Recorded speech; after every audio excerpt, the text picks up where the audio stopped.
for Seoul's wartime operational control transition. The extreme heat has eased across the country, with Seoul enjoying a break from tropical nights for the past 2 days. But the summer heat is far from over, with hot daytime temperatures expected to linger throughout the week. Tensions between Washington and Tehran are deepening as U.S. President Donald Trump signals a shift toward economic pressure, while Iran rolls out talks and demands major concessions from the U.S. Our Kim So-young starts us off.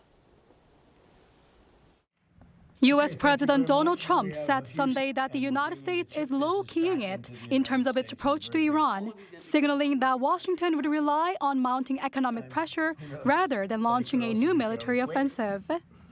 The remarks came during a phone call with Axios, saying the U.S. is only semi-negotiating with Iran. Trump said that the U.S. is just watching, with Iran suffering from massive inflation and is without money, saying that Iran is in a very difficult situation economically, even lacking the funds to pay its soldiers. Trump added that the U.S. naval blockade of Iran has further worsened the economic crisis. Regarding the ongoing tug-of-war in negotiations, Trump said the situation would work out well, as it always does, like a chess game. This comes after Iran announced a list of demands for Washington to reopen the Strait of Hormuz.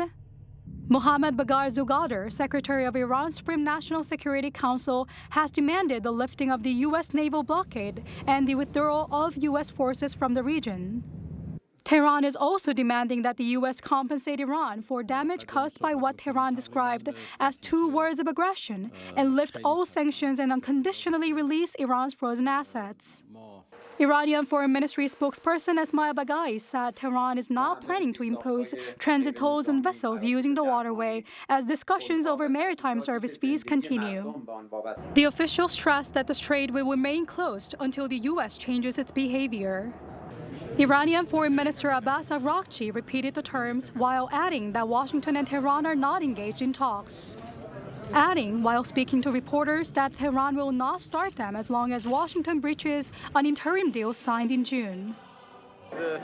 From our perspective, until the violations of the Memorandum of Understanding and the U.S. compensates for what it has violated in the memorandum, there is no possibility of restarting negotiations.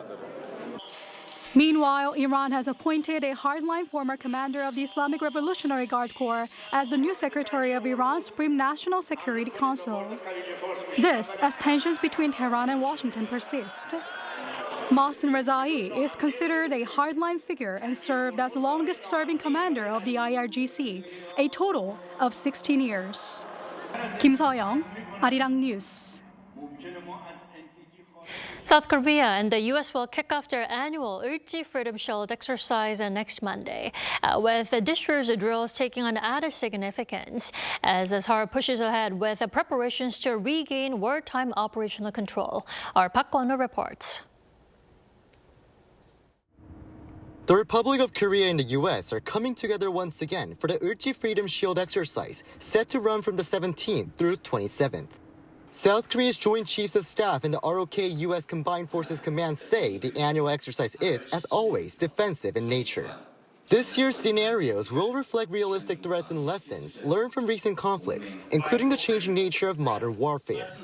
Involving aspects of warfare, including drones, GPS disruptions, cyber attacks, are expected to be reflected in the exercise Space Forces Korea's. What I will also say is DPRK soldiers have deployed and fought in Ukraine, and they've taken those lessons they learned there and brought them back to North Korea.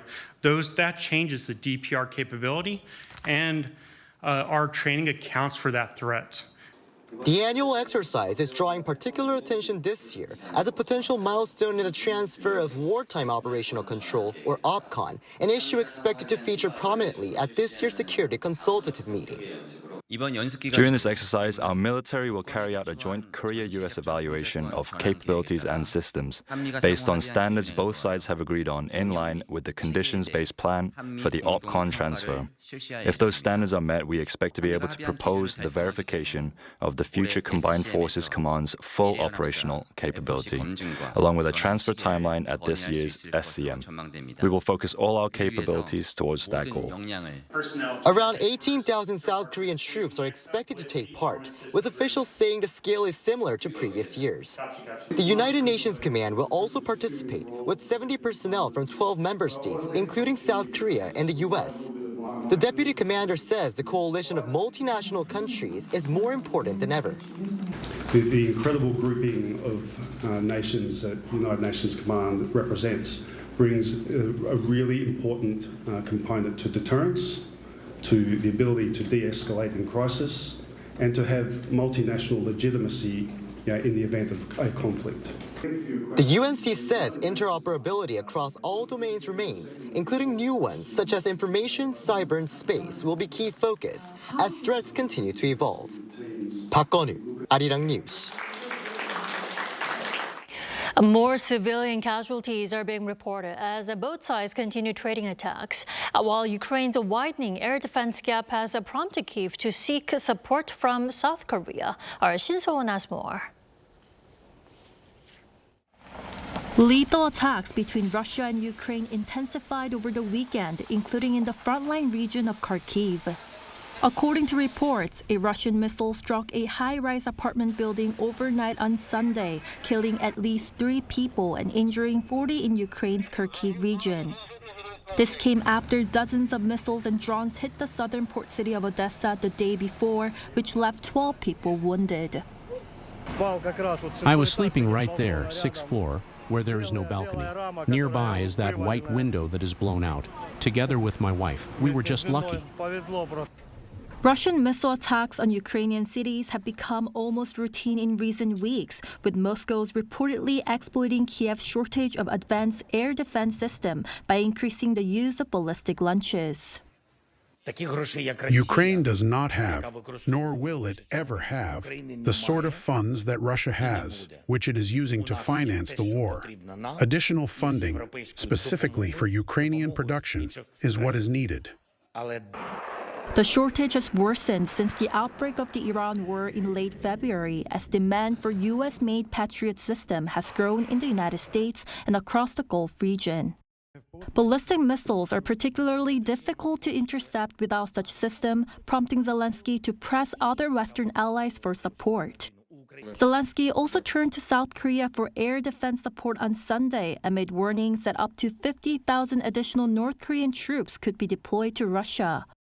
Despite its air defense shortages, Ukraine has continued to retaliate with drone strikes in commercial facilities inside Russia, claiming Russia's attacks on distribution networks have cost roughly $12 billion in losses. While Moscow and Kiev maintain that their attacks are aimed at military infrastructure rather than civilian targets, nearly 400 civilians were killed in Ukraine last month alone, and a drone explosion at a Black Sea resort in southern Russia killed 7 people, including 3 children. Shin So-won, Arirang News.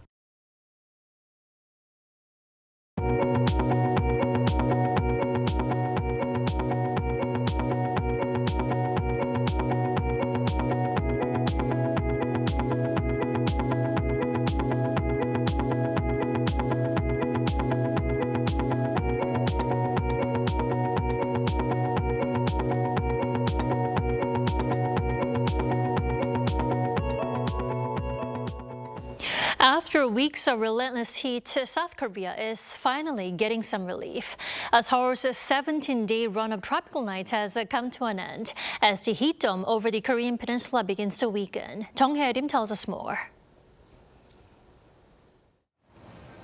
The scorching heat that gripped South Korea over the past few weeks has finally eased, with noticeably cooler conditions felt across Seoul on Monday. Even in the middle of the day, lower temperatures, down to 34.3 degrees Celsius, brought some relief to people outside. Last week, just standing outside made me sweat. This week has been breezy, so it's easier to walk around.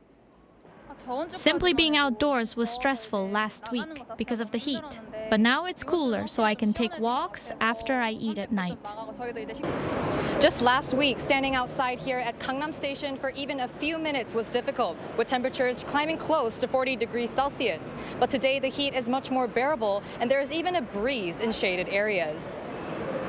For the first time in more than 2 weeks, Seoul's overnight low fell to 24.8 degrees Celsius on Monday, ending a 17-day streak in which temperatures remained above 25 degrees Celsius through the night.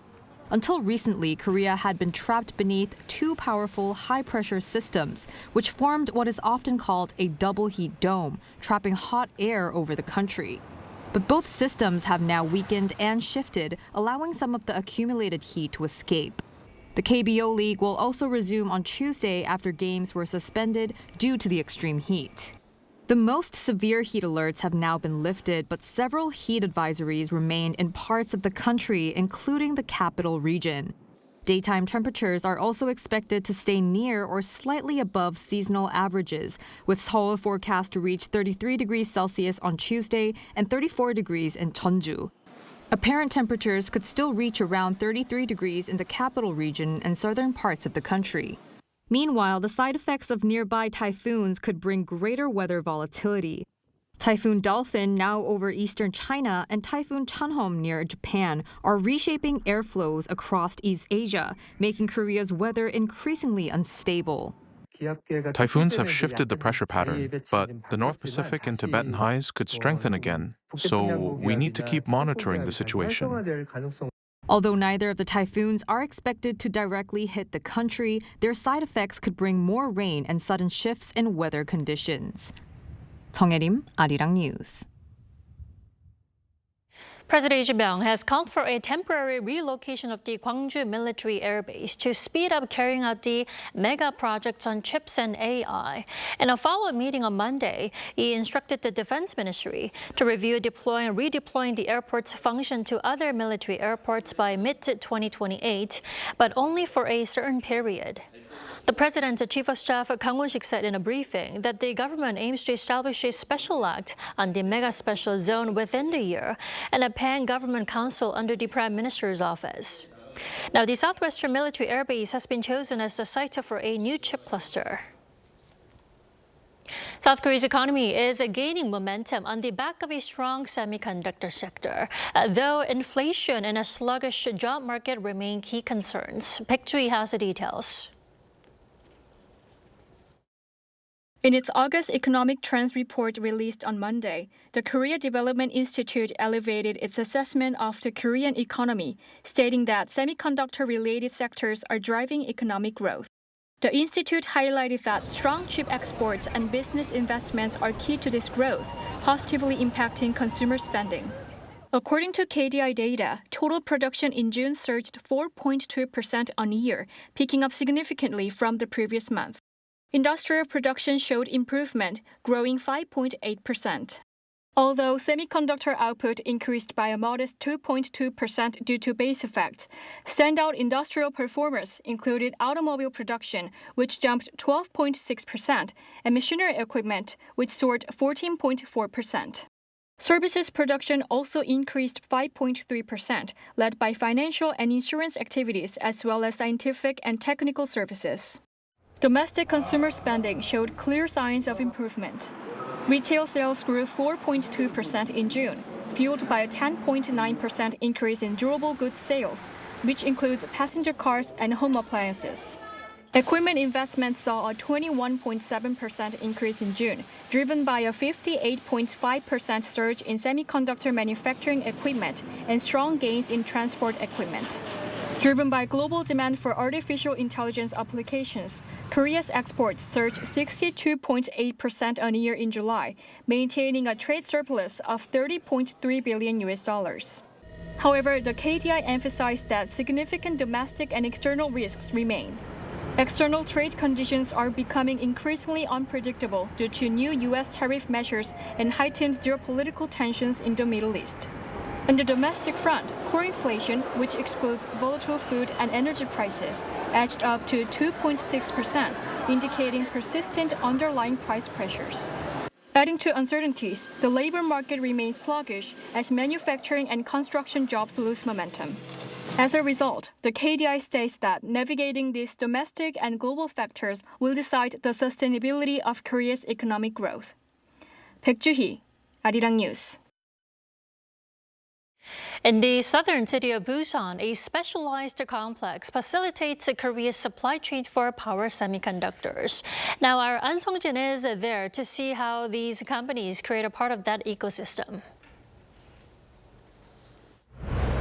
Korea is a powerhouse for semiconductors, and when people think of the industry, names like Samsung Electronics and SK Hynix usually come to mind. Yet behind the country's global competitiveness is a vast network of smaller equipment, components, and materials companies that strengthen domestic chip supply chains. This company, with around 80 employees, specializes in power semiconductors, but it doesn't make the final product just yet. It produces copper clips for power semiconductors that facilitates the efficient flow of both electricity and heat while improving electrical and thermal performance. Based on the design tailored for each customer, these copper molds are printed, inspected, and packaged for export, which take up 90% of their products. Imagine building a house. The power semiconductor is the house itself. Copper clips act like its steel frame. This company makes the steel frame and the specialized construction machine that joins the steel frame together, bonding copper for better stress operation. In power semiconductors, the choice of materials is critical as it significantly affects performance and final output.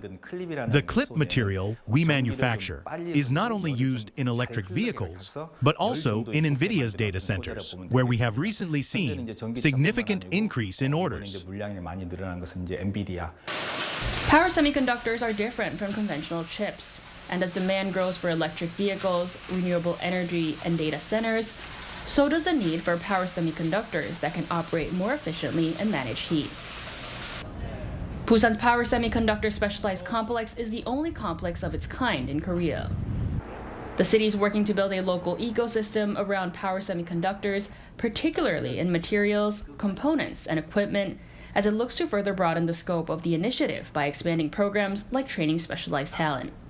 The Korean semiconductor market has traditionally been dominated by memory semiconductors. However, we can differentiate ourselves as the power semiconductor remains an essential component. And in the long term, our goal is to establish an integrated public-private foundry cluster that can support companies. And that's why the country continues to strengthen its policy support for the power semiconductor supply chain with initiatives to further enhance competitiveness. The push comes as the global power semiconductor industry enters another period of strong demand. But Korea's competitiveness will depend on more than its biggest chip makers, as the smaller companies supplying the materials, components, and equipment behind them will play an even bigger part. An Sung-jin, Arirang News, Busan. Now, with AI driving a global memory chip shortage, Apple is reportedly turning to Chinese suppliers for its device lineup. Now, our Lee Ju-yeon breaks down what this move could mean for Korea's tech giants. Apple is reportedly testing Chinese memory chips across its product lines. According to the Wall Street Journal on Sunday, Apple is in early talks with China's CXMT to source memory chips for devices sold in the Chinese market. Apple has been raising prices of its products globally, citing soaring memory chip costs from the AI boom after recently bumping up MacBook and iPad prices. A deal with CXMT could help the tech giant alleviate supply bottlenecks. This is seen as a part of a strategy to pass on escalating chip costs to final product prices amid current memory inflation. Apple is reportedly exploiting a loophole by sourcing pre-existing off-the-shelf memory chips from CXMT instead of custom-designed components. According to the Wall Street Journal, under current U.S. export controls, American companies are banned from sharing technical data, such as chip specifications, with CXMT. However, they do not restrict Apple from acquiring pre-existing chips or negotiating prices with the firm. This rapid market expansion of CXMT has dealt a blow to Korean chip makers, Samsung Electronics and SK hynix. If Apple does source these chips from CXMT, an impact on Korea's standard DRAM sector will be unavoidable.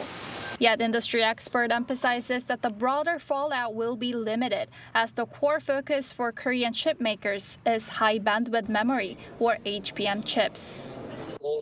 Since Korea also produces commodity memory, that market could certainly face some pressure.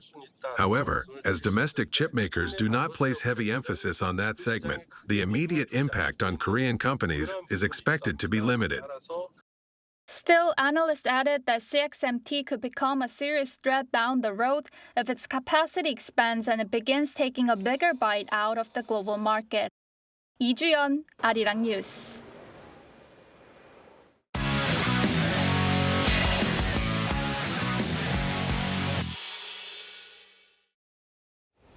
Time now to take a look at what's been happening in the world of sports. For that, we have our sports editor, Paul Neate, joining us in the studio. Hello, Paul. Hello.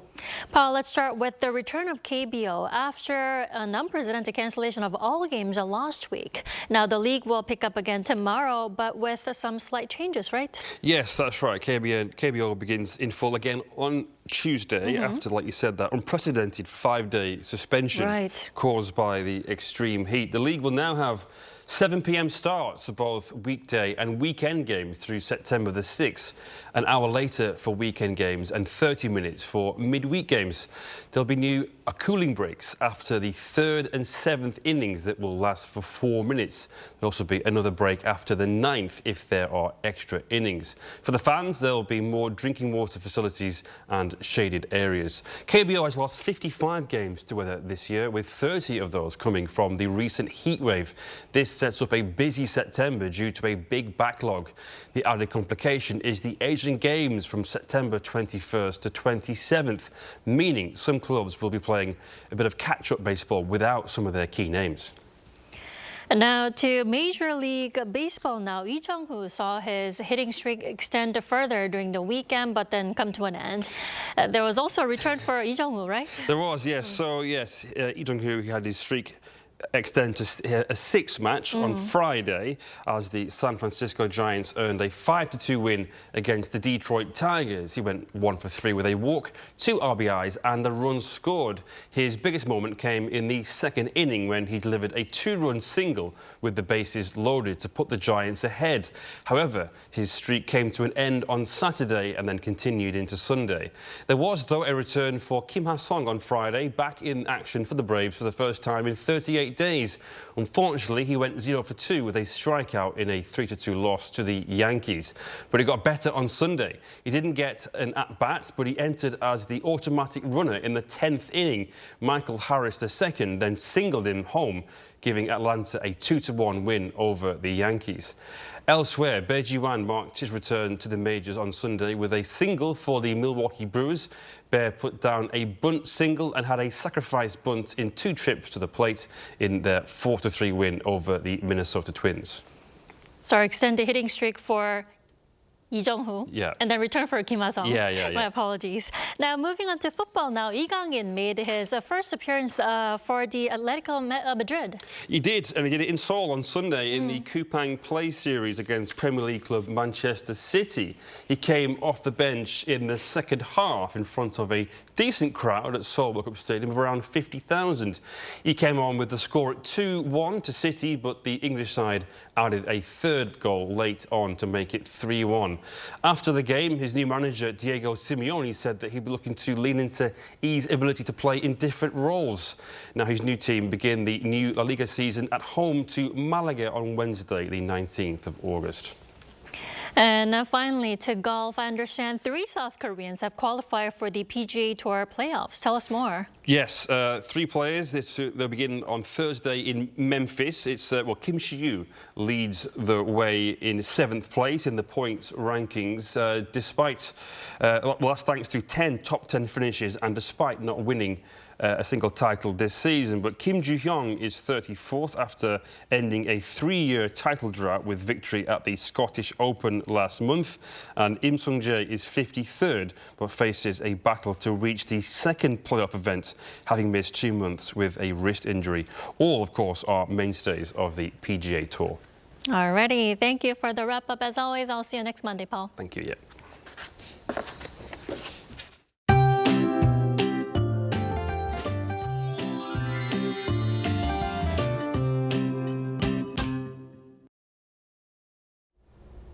Following today, we'll continue to see a pretty sharp temperature contrast between the east and west again tomorrow. The western regions highlighted in yellow on the map will climb above 32 degrees Celsius tomorrow. Meanwhile, along the east coast, where heavy rain has been pouring down in recent days, highs will stay much lower, around 28 degrees in Gangneung and 29 degrees in Pohang. Now, many areas have seen their heat wave advisories downgraded or lifted altogether. Tropical night advisories are still in place across parts of the Jeollado provinces and Jeju Island. Tomorrow, Seoul and Gwangju will start the day at 25 degrees Celsius, and Jeju will be at 26 degrees. Then by the afternoon, Seoul will get up to 33 degrees, Chuncheon 31, and Daegu 32 degrees. Summer heat around 35 degrees will stick around for the time being. Now here's a look at the weather around the world.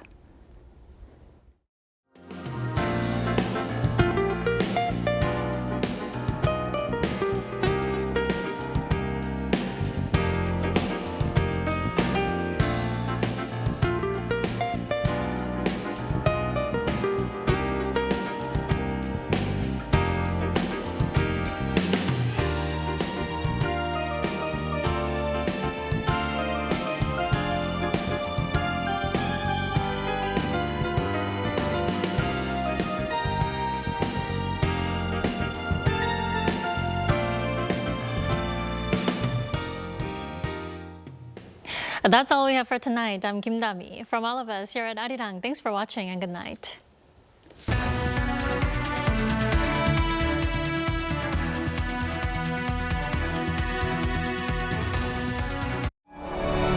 For thousands of years, one breath has endured. More than a martial art, it is the Korean way of life. Taekwondo, connecting the world. Smarter than ever, Taekwondo leaps toward a new future, connecting the world through a single movement.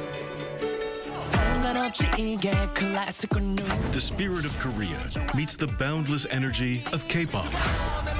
No longer just a sport, Taekwondo is at the heart of K-culture, bringing Korea's spirit to the world. A beautiful culture, connecting heart to heart. We now strive to safeguard Taekwondo's community training culture as a treasured heritage for all humanity. The pride of Korea, Taekwondo.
When did it all begin?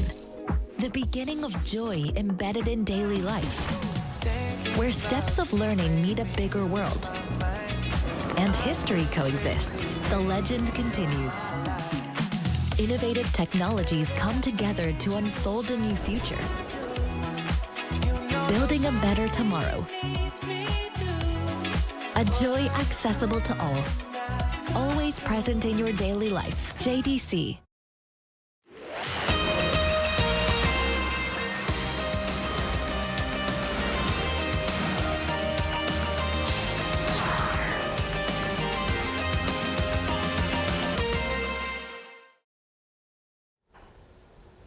Welcome to Within the Frame, where we bring the most pressing issues across the globe into focus. I'm Kim Mo-kyen. U.S. President Donald Trump's tariff policy is entering a new phase after the Supreme Court struck down tariffs imposed under the International Emergency Economic Powers Act earlier this year. The ruling has already led to about $100 billion in tariff refunds, with more claims still under review. But Washington is quickly rebuilding its tariff framework, turning to Section 301 for new tariffs and expanding its use of Section 232 to target strategic products, including polysilicon. Now, with the new measures already facing legal challenges, how durable is this new tariff strategy, and what could it mean for businesses and U.S.-Korea trade? For more on this, we are joined by Philip Luck, Director of Economics Program at CSIS, who is also the Deputy Chief Economist of the U.S. State Department. A very big welcome. And also joining us is Song Se-ryun, Professor of Law at Kyunghee University. Good to see you. Thank you for inviting me. So, let's start a discussion first with Director Luck with the IEEPA ruling first. So, after the Trump administration turned to Section 122, it's now expanding its use of Section 301. How do you assess this shift in America's tariff strategy? Yeah, I would say this is a shift in legal precedents and not a shift in strategy, in the sense that they went with IEEPA to begin the tariff wars back in February and then later April of 2025. After those got legal challenge, they've moved quickly to Section 122, which was a stopgap measure, and now replacing it with more formal, more legally founded measures in terms of 232, 301, and more recently 3038, which is a retaliatory measure against Canada. So I think the strategy has not really changed. The intent of this administration has not really changed. It's just the legal precedent that's changed. Right, not really a retreat we're seeing. Now, unlike IEEPA, Sections 301 and 232 have more clearly defined legal requirements and procedures. Professor Song, do you think that gives measures under the laws stronger legal footing after this ruling? Well, the shorter answer to begin with would be yes. It's going to be more durable, but the durability does not come from the procedures. I think as Mr. Luck has mentioned, it comes from what the Section 232 and 301 contains.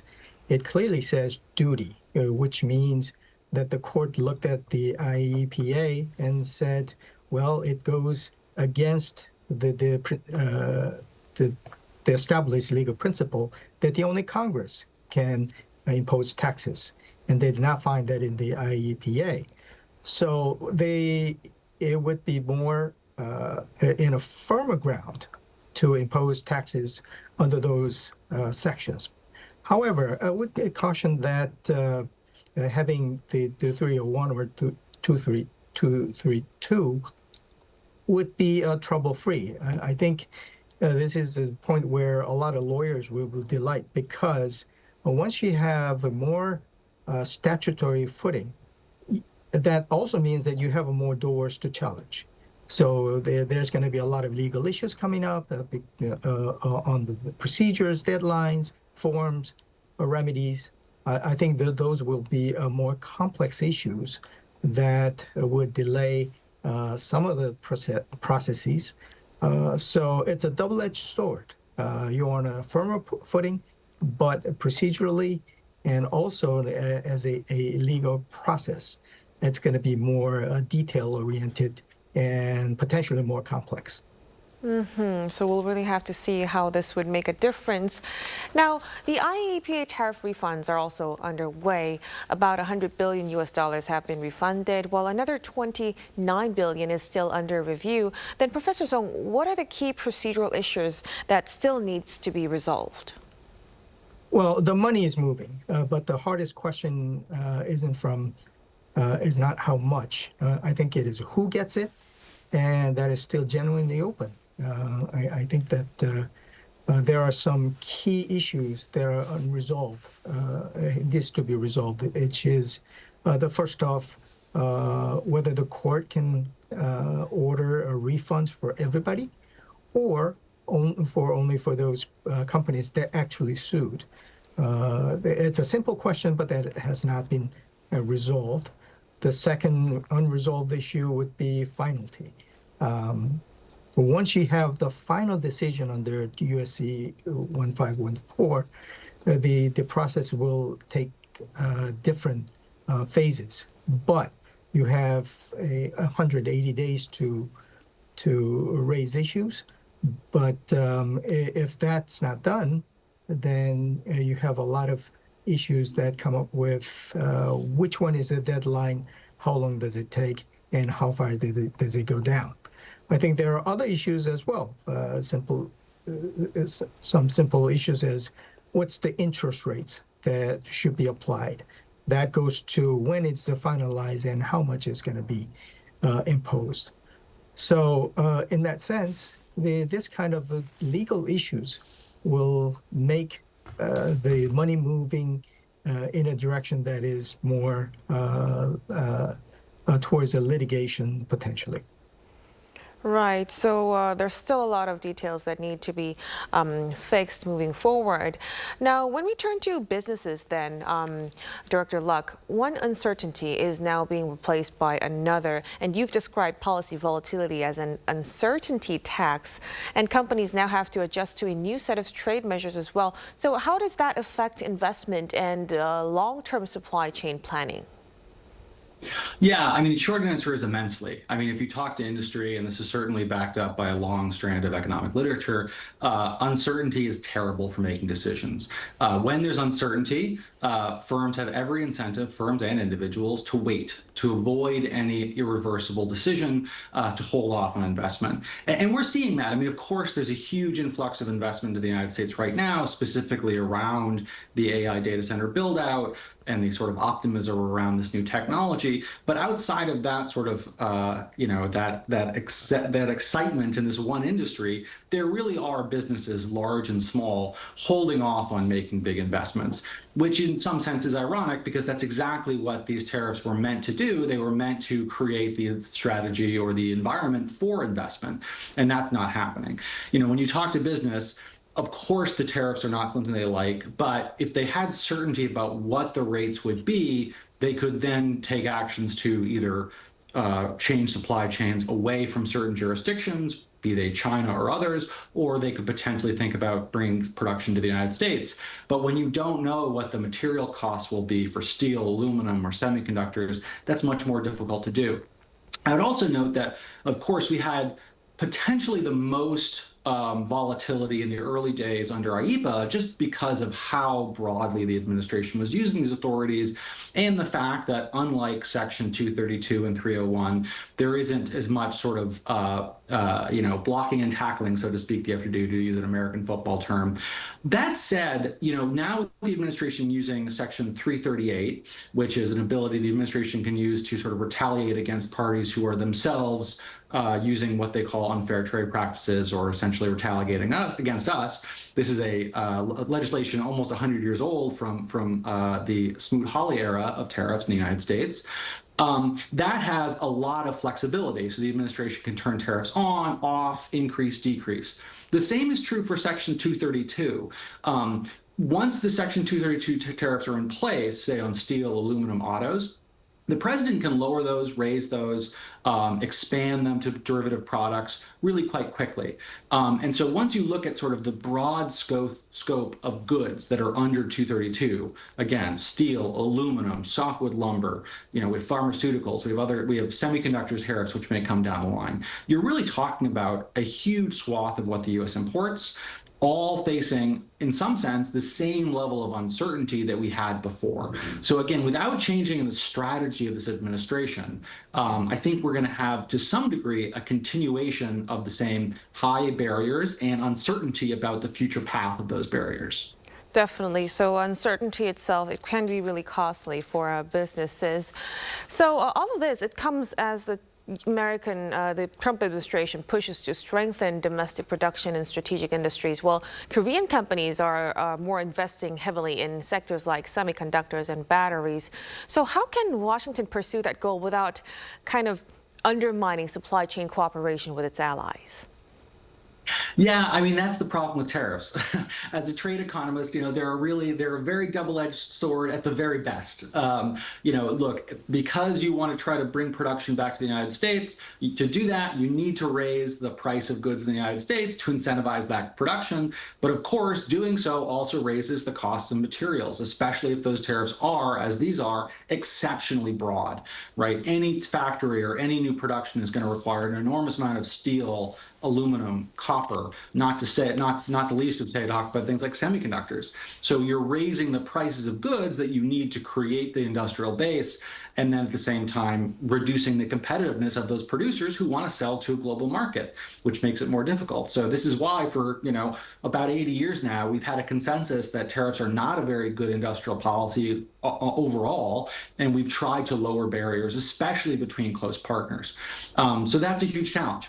At the same time, there still is these investments, but again, I think the two things are this increases the cost of production, and again, it reduces the certainty about the viability of those investments. So of course, we have incredibly close key partners like Korea making large investments in the United States, and we're making investments in our partners as well. But again, the viability of those investments relies on sort of the ability to have these incredibly complex global supply chains operate in some sense of normalcy, which again, uncertainty, higher prices, these all cut against the sort of need for business to have clarity about the environment in order to proceed. Right, so finding the balance with allies would be key moving forward.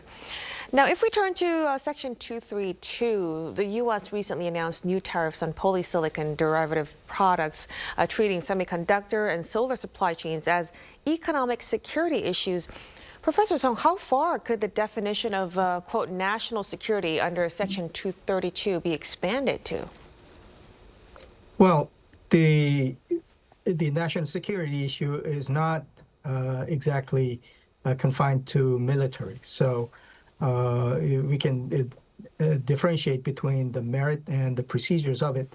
If on the merit, I think there are a lot of leeway to use the national security as a foundation or just justification for the tariffs and policies. But as we have seen, the procedure is the part where we have to be really careful, and making it a workable solution is not an easy matter. As Mr. Luck mentioned, there are a lot of uncertainties that the businesses face. And I think at this point, if you look at from the legal standpoint, there are a lot of loopholes that the both parties have to close. Especially the U.S. government has to make a solution out of the issue that we have just discussed, which is the double-edged sword. That if you impose a tariff too much, then the infrastructure that the U.S. government wants to build it will be cut down from the get-go.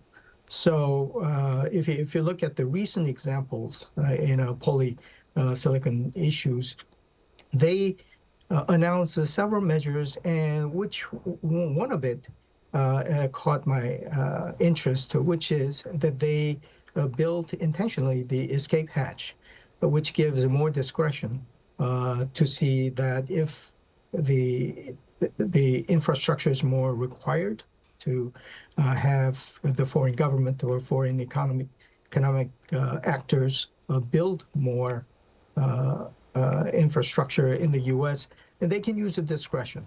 But the word discretion itself is very, very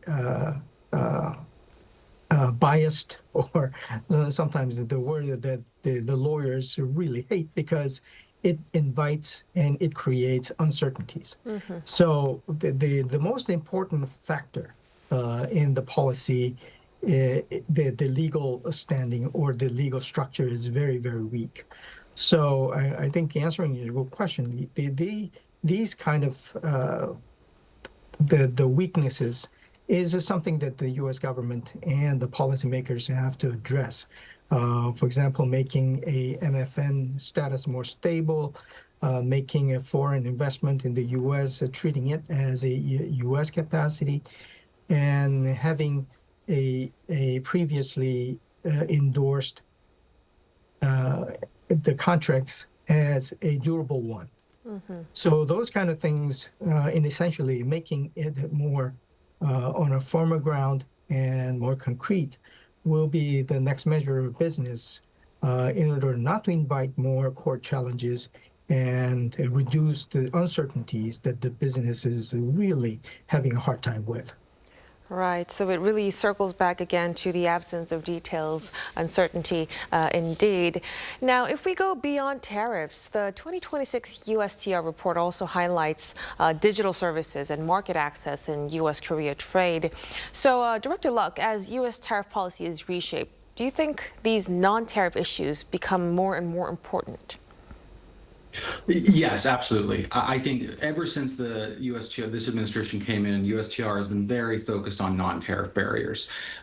In some sense, USTR has been focused on these issues for a long time as a part of the U.S. administration. Now, though, they feel like they have additional leverage from the high tariffs that the administration's been willing to put on, and just generally the sort of hawkishness towards its trading partners to sort of get at some of these grievances that it's had for a long time. These really extend to a huge number of partners, of course. So there's a huge number of issues with the EU, and of course the Brussels effect in other countries. But specifically, I think one area where there's challenges, and I would say that I think this is for in the detriment of the overall alliance between U.S. and Korea or the relationship, is digital service issues. I think this administration is very interested and very open to hearing about or complaints from industry that they're being treated unfairly by partners. That they have a very open sort of ear to that sort of conversation. So industry has understood that, and they've gone to the White House and gone to the administration and basically pleaded their case that they're being treated unfairly. Again, the overall facts often don't really matter as much as sort of the ability to get to the right parts of the administration. So these issues will continue to be a problem. I think the real question is, what will the administration be willing to do to get what it wants in these areas? Of course, it has we're a very large economy. We have a lot of leverage, so to speak, in these areas. The question is, how do you want to use it? I think overall, though, in my personal opinion, I think that these are unnecessary sort of distractions from the broader relationship in a large set of relationships, not just the U.S.-Korea, but specifically there as well. But I don't expect these to go away as an issue, and I think they will require, skillful management from both sides of the relationship. Mm-hmm, definitely. Now, the legal landscape, it's also becoming more complex with chorus regulatory agreements and U.S. trade tools all operating at the same time. Then, Professor Song, what institutional safeguards could give businesses greater predictability at this point? Now, that's a very delicate question. The problem is, now, as you said, we have a two-track system on which to build the governance system.